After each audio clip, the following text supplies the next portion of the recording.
Hello बच्चों। तो स्वागत है आपका हमारे चैनल नितेश एडिविजन एकेडमी पर। बच्चों यहाँ पर हम class 10th science chapter 3 discuss कर रहे थे, जो है आपका मेटल्स एंड नॉन मेटल्स। ठीक है बच्चों, इससे प्रीवियस लेक्चर में हम मेटल्स एंड नॉन मेटल की फिजिकल प्रॉपर्टीज़, उनकी केमिकल प्रॉपर्टीज़ के बारे में स्टडी कर रहे थे बच्चों, जिसमें हम how do metal and non metal react with oxygen पढ़ चुके थे। अगर आप उनको ऑक्सीजन से रिएक्ट कराते हो या आप उनको बर्न करते हो तो बच्चों क्या होता है, ये हम पढ़ चुके थे बच्चों। मेटल ऑक्साइड बनते हैं, मेटल ऑक्साइड की रिएक्शन हम पढ़ चुके थे। उसमें बच्चों आपका एक छोटा सा टॉपिक रह गया था, सॉल्युबिलिटी ऑफ मेटल ऑक्साइड।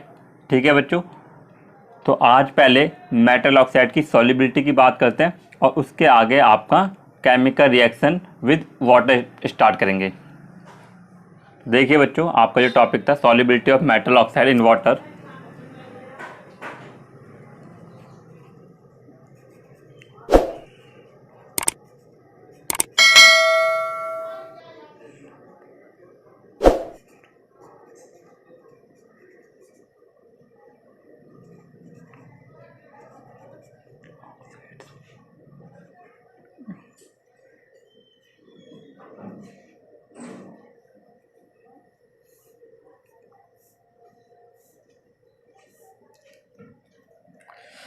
बच्चों आपके जितने भी मेटल ऑक्साइड होते हैं वो आपके वाटर में इनसॉल्युबल होते हैं, लेकिन कुछ मेटल ऑक्साइड आपके डिजॉल्व होकर एल्कलीज प्रोड्यूस करते हैं। बच्चों एल्कलीज हमको पता है, सोडियम हाइड्रोक्साइड, पोटेशियम हाइड्रोक्साइड, इन सबको एल्कलीज बोला जाता है। ठीक है बच्चों, तो ज़्यादातर मेटल ऑक्साइड आपके इनसॉल्युबल होंगे, बट कुछ उनमें सॉल्युबल होते हैं और वो आपके डिजॉल्व होने के बाद क्या करते हैं बच्चों, एल्कलीज प्रोड्यूस करते हैं। तो बच्चों लिख देते हैं,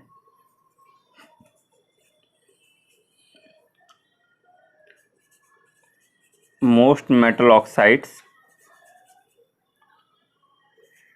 are insoluble in water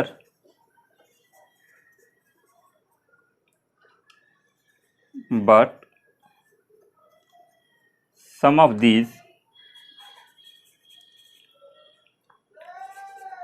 dissolve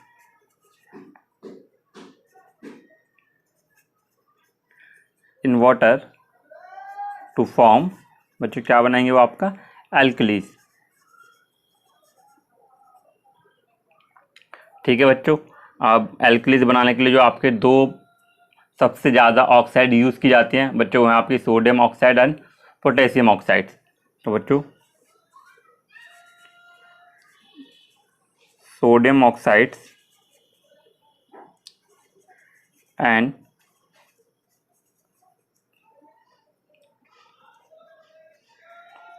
potassium oxides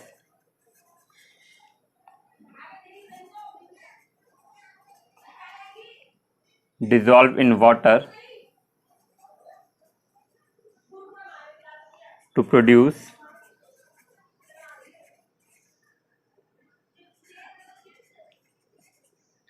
alkalis.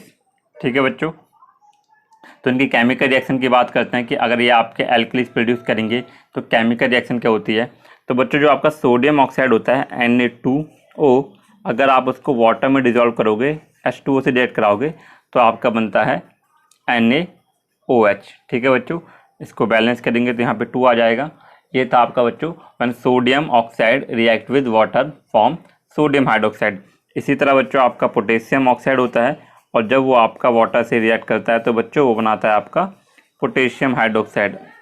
ठीक है बच्चों, तो ये थी आपकी solubility of metal oxides in water और इसी के साथ आपका मेटल ऑक्साइड कंप्लीट खत्म होता है।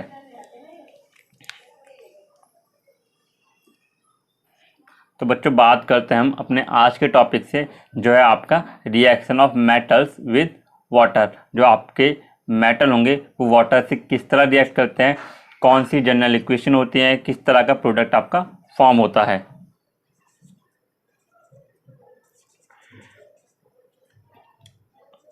Reaction of metals with water.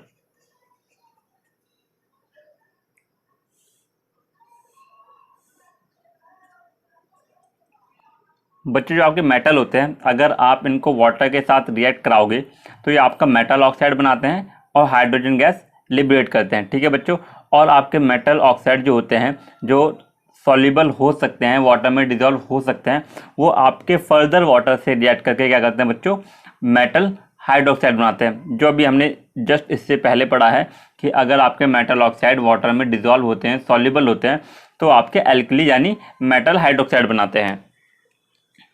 तो देखिए बच्चों,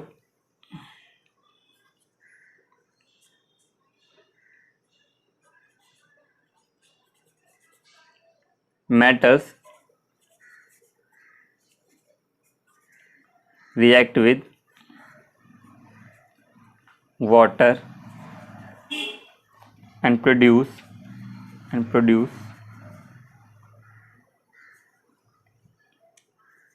a metal oxide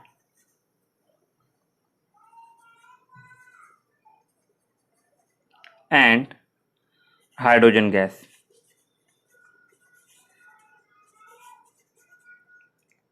ठीक है बच्चों, जब आपके मेटल वाटर से रिएक्ट करेंगे तो आपका metal oxide plus hydrogen gas बनाएंगे। और बच्चे जो मेटल ऑक्साइड आपके डिजोल्व हो सकते हैं, वाटर से फर्दर रिएक्ट कर सकते हैं, वो आपका फर्दर रिएक्ट करके मेटल हाइड्रोक्साइड बनाएंगे। Metal oxides that are soluble in water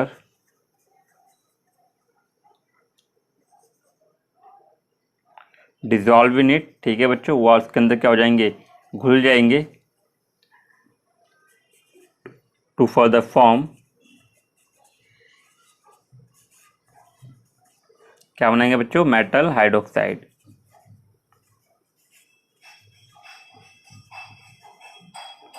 ठीक है बच्चों, इसकी जनरल इक्वेशन की बात करते हैं। आपकी जनरल इक्वेशन क्या होगी,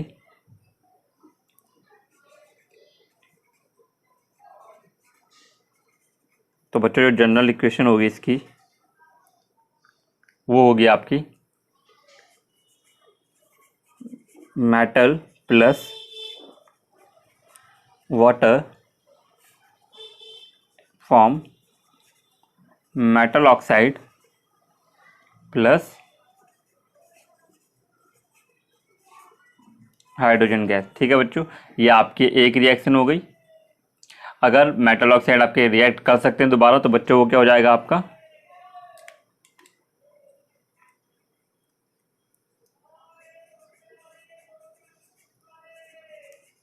metal oxide plus water metal hydroxide. ठीक है बच्चों, तो ये आपकी जनरल रिएक्शन हो गई, जनरल फॉर्म हो गई इक्वेशन की बच्चों। लेकिन यहाँ पे एक कॉन्सेप्ट ये आता है कि जितने भी आपके मेटल्स होते हैं, मतलब सारे के सारे जो मेटल होते हैं, वो सेम बिहेवियर शो नहीं करते वाटर की तरफ। अलग अलग मेटल अलग अलग तरीके से, अलग अलग टेम्परेचर पर, अलग अलग कंडीशंस में वाटर से रिएक्ट करता है, और उसी के अकॉर्डिंग हमको कंडीशंस प्रोवाइड करानी होती हैं। तो बच्चों चलिए पढ़ते हैं, how do different metal react with water. तो अलग अलग जो आपके मेटल्स होते हैं, वो वाटर से किस तरह अलग अलग बिहेवियर शो करते हैं। तो बच्चों सबसे पहले पढ़ते हैं हमारे पोटेशियम और जो सोडियम होंगे, वो आपके देखो, हमको पता है जो पोटेशियम एंड सोडियम होते हैं, उनको वाटर में कांटेक्ट में आते ही आप में क्या होते हैं, एकदम विग्रस रिएक्शन शो करते हैं और बर्न हो जाते हैं। तो बर्न क्यों होते हैं, ये हम इस लेक्चर में अभी पढ़ेंगे। और वो इतना ज़्यादा विग्रस रिएक्शन देते हैं, ठीक है बच्चों, क्यों देते हैं वो हम पढ़ेंगे।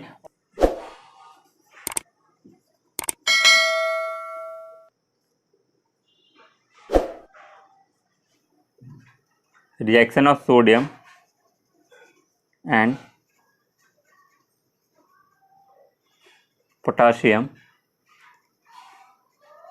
With cold water.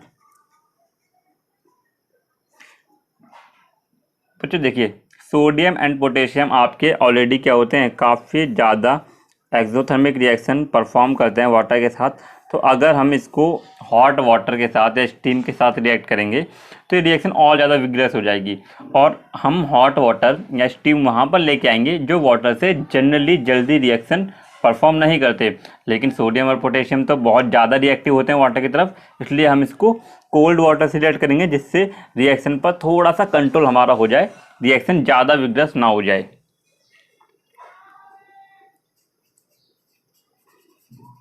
Metals like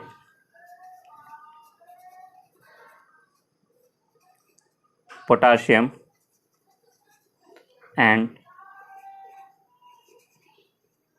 sodium react violently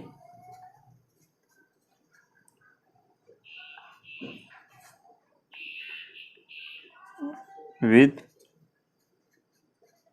cold water। ठीक है बच्चों, ये तो आपका ठंडे पानी से भी क्या होता है, वायलेंट रिएक्शन शो करता है।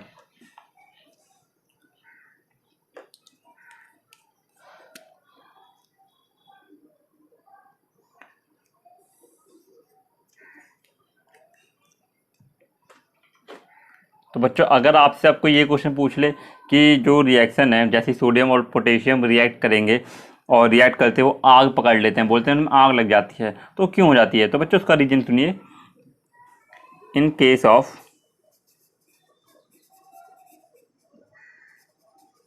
Potassium and sodium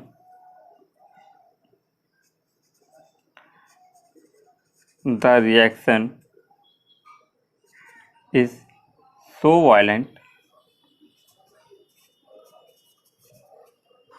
and exothermic, इतनी ज़्यादा विग्रस रिएक्शन होती है और इतनी ज़्यादा एक्सोथर्मिक रिएक्शन होती है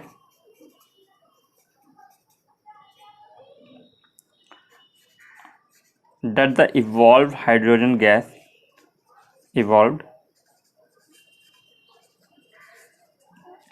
gas immediately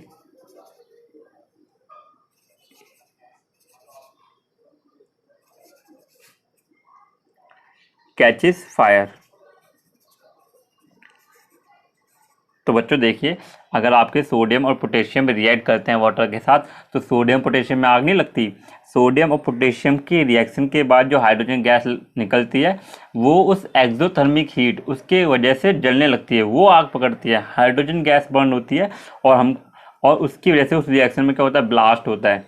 ठीक है बच्चों, तो सोडियम और पोटेशियम नहीं जल जाते डायरेक्ट, क्या होता है सोडियम पोटेशियम वाटर से रिएक्ट करते हैं, हाइड्रोजन गैस निकलती है, वो हाइड्रोजन गैस आपकी फायर को कैच करती है और वो जलती है।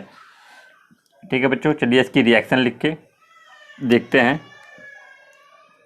देखिए बच्चों, पोटेशियम को आपने रिएक्ट कराया किसके साथ, वाटर के साथ, तो आपका क्या बना, क्योंकि पोटेशियम बच्चों हमने पढ़ा था पोटेशियम के जो ऑक्साइड होते हैं वो डिज़ोल्व हो सकते हैं वाटर में, तो जो आपका फाइनल प्रोडक्ट होगा वो होगा पोटेशियम हाइड्रोक्साइड प्लस बच्चों क्या होगा, हाइड्रोजन गैस, और प्लस क्या होगा बच्चों, बहुत ज़्यादा हीट एनर्जी निकलेगी।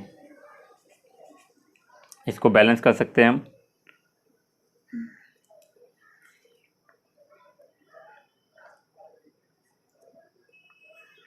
ठीक है बच्चों, तो ये हो गया आपकी रिएक्शन बैलेंस। इसी तरह बच्चों सोडियम की रिएक्शन देख लेते हैं। अगर आप सोडियम को रिएक्ट कराओगे वाटर के साथ तो बच्चों सोडियम भी आपका डिजॉल्व हो सकता है, तो बनाएगा आपका सोडियम हाइड्रोक्साइड प्लस बच्चों हाइड्रोजन गैस, और सेम बच्चों क्या होगा यहाँ पे, हीट एनर्जी आपकी क्या होगी, लिबरेट होगी। आप इसको ही बैलेंस कर सकते हैं। तो बच्चों इस तरह आपके सोडियम एंड पोटेशियम क्या होते हैं, वाटर से रिएक्ट करते हैं। इसके बाद बच्चों आपका एक और मेटल आता है वो जो हम बहुत ज़्यादा वाइडली यूज़ करते हैं, वो है आपका कैल्शियम। तो बच्चों कैल्शियम अगर वाटर से रिएक्ट करता है तो रिएक्शन तो वायलेंट होती है बट इतनी ज़्यादा हीट प्रोड्यूस नहीं करती जिससे कि आपका जो उसमें से हाइड्रोजन गैस निकलेगा वो बर्न हो सके। तो बच्चों यहाँ पे रिएक्शन वायलेंट होगी बट आग नहीं लगेगी, ब्लास्ट नहीं होगा, बिकॉज जो हाइड्रोजन गैस इवॉल्व हो रही है वो आपका हीट एनर्जी को कैप्चर करके बर्न नहीं हो रही।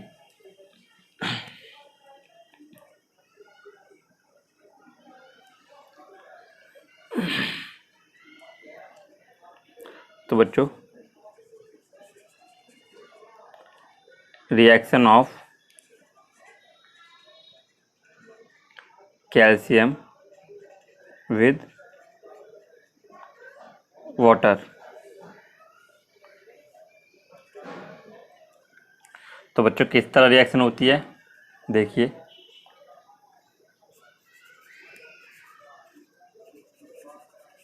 The reaction of calcium with water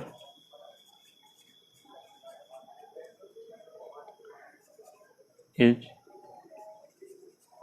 less violent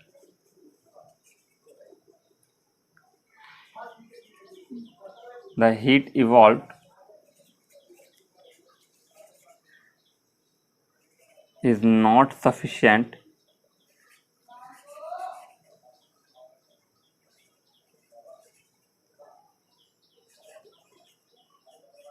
for the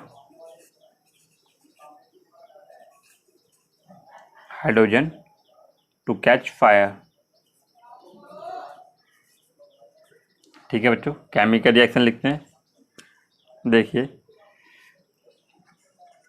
calcium react with water form calcium hydroxide and evolve hydrogen gas. ठीक है बच्चों, बैलेंस करेंगे तो ये ऑलरेडी रिएक्शन बैलेंस्ड है। तो इस तरह बच्चों आपका कैल्शियम रिएक्ट करता है वाटर के साथ। चलिए आपका और जो बाकी मेटल्स हैं वो किस तरह वाटर से रिएक्ट करते हैं वो देखते हैं। बच्चों इसमें एक क्वेश्चन बहुत ज़्यादा इम्पोर्टेंट आता है कि अगर आप कभी भी कैल्शियम को वाटर के साथ रिएक्ट कराओगे तो कैल्शियम वाटर के ऊपर फ्लोट करना शुरू कर देगा, तैरने लग जाता है। तो क्यों होता है बच्चों ऐसा? ये आपका 1 मार्क्स का CBSE के बोर्ड एग्जाम्स में काफ़ी बार पूछा जाता है। When we react calcium with water, ठीक है, why is calcium start floating. तो बच्चों क्यों होता है ऐसा देखते हैं। देखिए बच्चों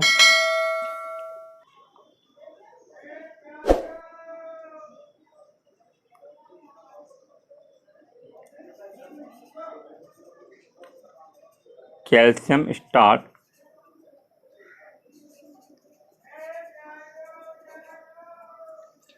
floating because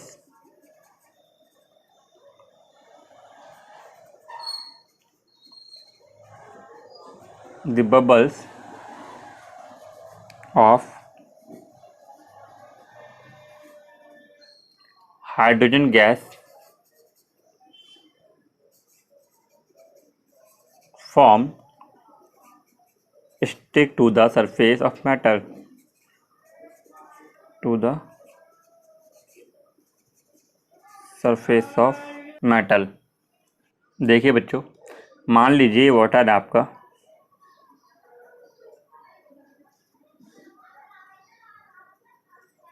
बच्चों इसके अंदर आपने कैल्शियम का एक मेटल डाल दिया। तो बच्चों जब ये मेटल आपका रिएक्ट करेगा तो इसका जो सरफेस होगा उस पर क्या होगा, हाइड्रोजन गैस स्टिक हो जाएगी कुछ इस तरह। ठीक है बच्चों, जब हाइड्रोजन गैस उसके ऊपर आ जाएगी तो बच्चों उसकी वजह से कैल्शियम का जो वॉल्यूम होगा वो तो बढ़ जाएगा क्योंकि इस पर हाइड्रोजन गैस चिपक गई है, लेकिन उसका जो मास है वो कम होगा क्योंकि बच्चों आपको पता है गैसेस का तो मास बहुत ही कम होता है, ठीक है, नेग्लिजिबल ही होता है। तो बच्चों इसकी वजह से क्या होता है, कैल्शियम वाटर के ऊपर फ्लोट करना शुरू कर देगा। तो बच्चों आपको आंसर में सिर्फ इतना लिखना है, calcium start floating because the bubbles of hydrogen gas formed stick to the surface of metal. ठीक है, तो चलिए बच्चों अब उन मेटल्स के बारे में पढ़ते हैं जो मेटल आपका कोल्ड वाटर के साथ रिएक्ट नहीं करते, मतलब वो आपके अनरिएक्टिव होते हैं, उनको थोड़ी ज़्यादा अमाउंट ऑफ हीट या ज़्यादा एनर्जी रिक्वायर्ड होती है टू रिएक्ट विद वाटर।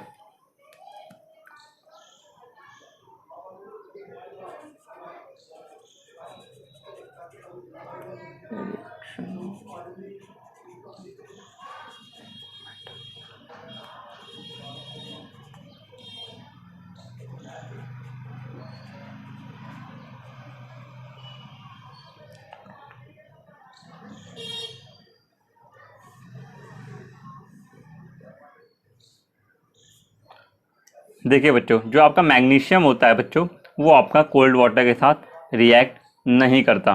ठीक है, क्यों? क्योंकि देखिए, फर्स्ट चैप्टर में हमने पढ़ा था, जो आपका मैग्नीशियम होता है उसके ऊपर ऑलरेडी एक ऑक्साइड की लेयर प्रेजेंट होती है, जो उसको फर्दर ऑक्सीडेशन से प्रिवेंट करती है, यानी उसको दोबारा ऑक्सीजन से रिएक्ट नहीं करने देगी, वाटर से रिएक्ट नहीं करने देगी। तो अगर आपको मैग्नीशियम को वाटर से रिएक्ट कराना है तो आपके दो ही तरीके हैं, या तो आप उस ऑक्साइड को लेयर को साफ़ करिए, ठीक है, या फिर आप आपके वाटर के टेम्परेचर को इंक्रीज करिए।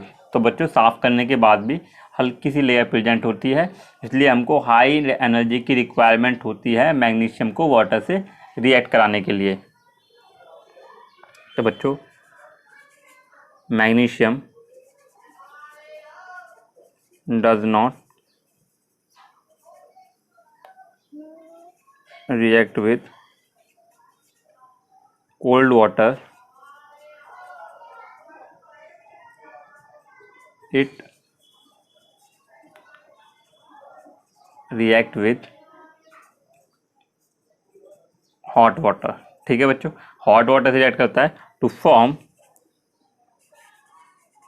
क्या बनाएगा बच्चों? मैग्नीशियम हाइड्रोक्साइड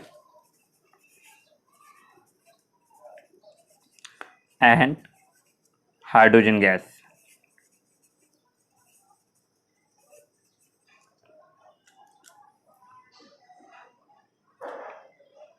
ठीक है, और बच्चों, जिस तरह आपका कैल्शियम वाटर के ऊपर फ्लोट करना शुरू कर देता है, सेम उसी तरह आपका मैग्नीशियम भी वाटर के ऊपर फ्लोट करता है, बिकॉज सेम रीजन जो आपकी हाइड्रोजन गैस निकलेगी वो आपके सरफेस से चिपक जाएगी। It also starts floating due to bubbles of hydrogen gas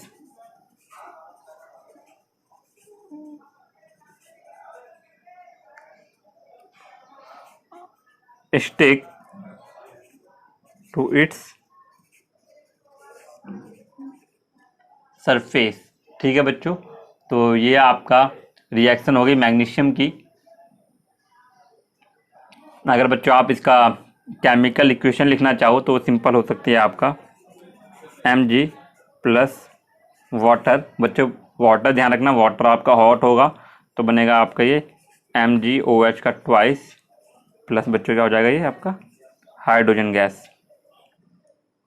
देखिए बच्चों, ये हो जाएगा आपका 2,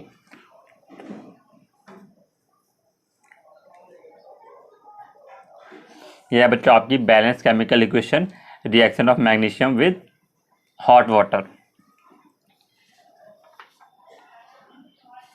बच्चों, कुछ मेटल आपके बिल्कुल ऑलमोस्ट कह सकते हो आपके हाई एनर्जी की रिक्वायरमेंट होती है, अनरिएक्टिव टाइप होते हैं, कंप्लीटली अनरिएक्टिव नहीं होते, ये आपके cold water and hot water दोनों से रिएक्ट नहीं करते। तो बच्चों, फिर हम इससे किससे रिएक्ट कराएंगे? ये रिएक्ट करते हैं आपके स्टीम के साथ।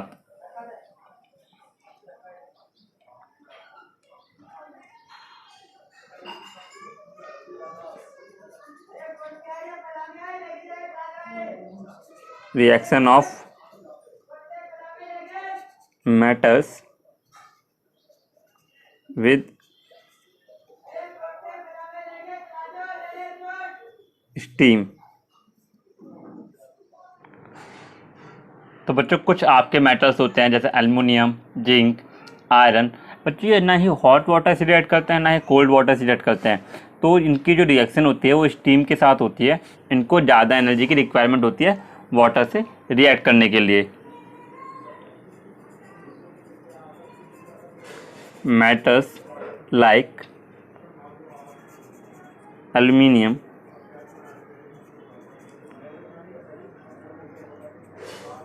iron and zinc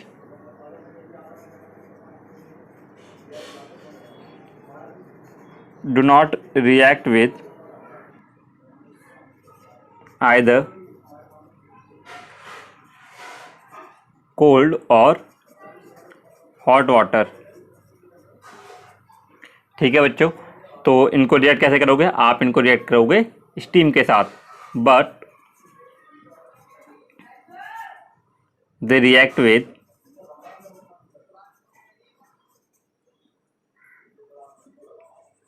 steam to form the metal oxide and hydrogen gas. देखिए बच्चों, यहाँ पर हमने हाइड्रोक्साइड को नहीं बनाया। हाइड्रोक्साइड को क्यों नहीं बनाया बच्चों? बिकॉज आप स्टीम से रिएक्ट करा रहे हो, अब मेटल स्टीम में तो डिजॉल्व होगा नहीं। ठीक है बच्चों, तो यहाँ पे हमने हाइड्रोक्साइड को नहीं बनाया है। तो बच्चों इसकी रिएक्शन लिख देते हैं। देखिए, अगर आप एल्युमिनियम को रिएक्ट कराओगे H2O, ठीक है बच्चों, स्टीम है तो आप इसको यहाँ पे गैस मेंशन कर सकते हो, एल्युमिनियम का सॉलिड मेंशन कर सकते हो। तो ये आपका बनेगा Al2O3 प्लस हाइड्रोजन गैस। ठीक है बच्चों, बैलेंस करोगे 2, और ये आपकी बैलेंस केमिकल इक्वेशन होगी बच्चों। इसी तरह आपका iron Fe solid react with hydrogen water यानी स्टीम फॉर्म Fe3O4 प्लस बच्चों क्या हो जाएगा आपका H2। इसको बैलेंस करेंगे। तो बच्चों ये था आपका reaction of metal with steam. लेकिन बच्चों कुछ आपके मेटल्स होते हैं जो वाटर से रिएक्ट नहीं करते, कोई भी वाटर से रिएक्शन शो नहीं करते। तो some metals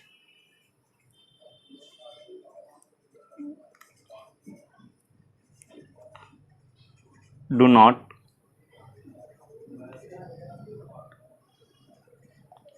react with water. ठीक है बच्चों, कुछ आपके मेटल वाटर से बिल्कुल रिएक्ट नहीं करते। तो कौन से ये मेटल हैं देखते हैं। तो बच्चों metals such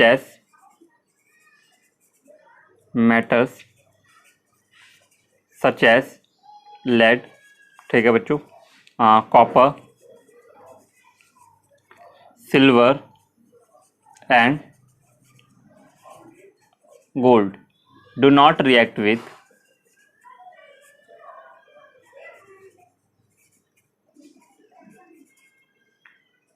water at all. ठीक है बच्चों, ये आपके किसी भी कंडीशन पे, चाहे आप वाटर को हॉट करो, चाहे कोल्ड करो, चाहे उसको स्टीम से रिएक्ट कराओ, ये आपके वाटर से रिएक्ट नहीं करते। ठीक है बच्चों, इसी के साथ आपका आज का टॉपिक और हमारा आज का लेक्चर ख़त्म होता है, जो था आपका reaction of metals with water. ठीक है बच्चों, इसमें हमने पढ़ा कि कैसे आपके डिफरेंट मेटल अलग अलग कंडीशंस में वाटर से रिएक्ट करते हैं। होप आप सबको ये लेक्चर पसंद आया होगा बच्चों। अगर आप सबको ये वीडियो पसंद आई है तो वीडियो को लाइक करें, अपने दोस्तों के साथ शेयर करें। एंड बच्चों इसी तरह की और वीडियो देखने के लिए क्लास 10th का कंप्लीट सिलेबस यहाँ से गेन करने के लिए चैनल को सब्सक्राइब करें। Thank you.